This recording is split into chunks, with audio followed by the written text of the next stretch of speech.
সত্যি কি তাবিজ দিয়ে দূর থেকে নারী ও পুরুষ বাধ্যগত করা যায়, বশীকরণ করা যায়? এই সম্পর্কে আমার আজকের ভিডিও। এই ভিডিওর মাধ্যমে আপনারা বুঝতে পারবেন এবং কি জানতে পারবেন যে কিভাবে একজন নারীকে বা একজন পুরুষকে বাধ্যগত করা যায় এবং তার সাথে যৌন সহবাস সহ এবং সকল প্রকার কার্যকলাপ করা যাবে। তো এই ভিডিওটা অবশ্যই না টেনে প্রথম থেকে শেষ পর্যন্ত দেখবেন। যারা অনেকে কোনো নারীকে বা কোনো পুরুষকে বাধ্যগত করার জন্য চেষ্টা করতেছেন, অনেক তান্ত্রিক কবিরাজের কাছে যাইতেছেন এবং টাকা পয়সা নষ্ট করতেছেন, তাদেরকে বলতেছি এই ভিডিওটা মনোযোগ সহকারে দেখার জন্য। তো যারা এই ভিডিওটা মনোযোগ সহকারে দেখবেন তারা বুঝতে পারবেন যে কিভাবে কাজটাকে করতে হবে। একদম সিম্পল নিয়ম। এইটার মাধ্যমে আপনারা 100% কোনো নারীকে বা পুরুষকে বাধ্যগত করে তার সাথে সহবাস করতে পারবেন। সে যত দূরে থাকুক সে ছুটে আসবে আপনার কাছে। আপনার কোনো কিচ্ছু করতে হবে না, শুধুমাত্র তাবিজ দুইটাকে আপনার সঙ্গে রাখবেন।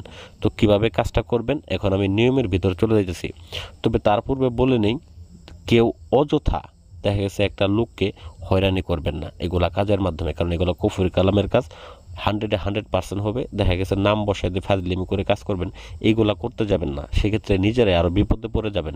সেক্ষেত্রে আপনি দেখা গেছে কোনো ব্যক্তিকে যদি আপনার অনেক মনে চায় বা তার সাথে আপনার থাকতে মনে চায় বা যৌন সহবাস করতে মনে চায়, সেক্ষেত্রে আপনি কাজটা করতে পারেন। বা তাকে বিবাহ করতে চান, সেক্ষেত্রে আপনি কাজটাকে করতে পারেন। তো এই কাজটা করার ক্ষেত্রে অবশ্যই আপনার ওই ব্যক্তিটার নাম, ওই ব্যক্তিটার মায়ের নাম সংগ্রহ করতে হবে যদি সেটা মেয়ে হয়ে থাকে। আর আপনি যদি ছেলে হয়ে থাকেন আপনার নাম এবং আপনার বাবার নাম লাগবে।